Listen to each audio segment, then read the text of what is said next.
ganyan lang ka unti yung magsa-traffic talaga sila. Harvestable ba yan, no?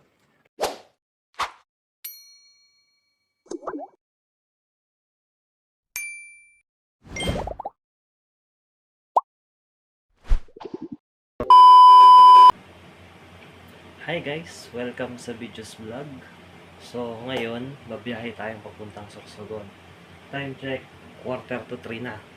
So kailangan na nating mag-asikaso at medyo mahaba ang biyahe. So tara, biyahe tayo.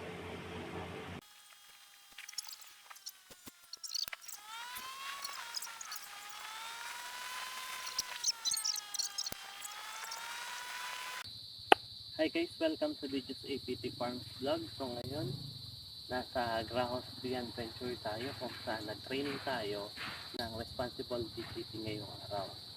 So, kanina, nagkameron kami ng training na nakatapos pa lang ngayon.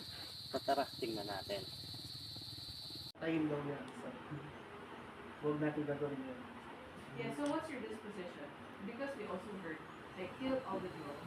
Why? Just keep the 501s that they made. How? So we were so confused.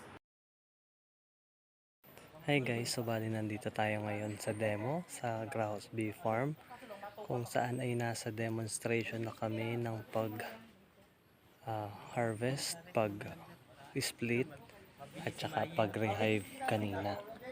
So bali hindi ko na videohan yung iba kasi medyo na busy tayo at may mga nagtatanong din. Yun, so bali kinakain ako ng bubuyog ari ko. Ngayon lang muna, paalam. Tapos ganyan lang ka unti yung magsa-traffic talaga sila.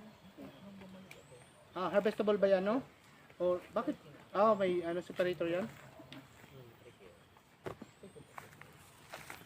At dyan nga nagtatapos ang ating demo. Maraming salamat sa panonood at sa patuloy na pagsuporta sa Videos APT Farm. Paalam!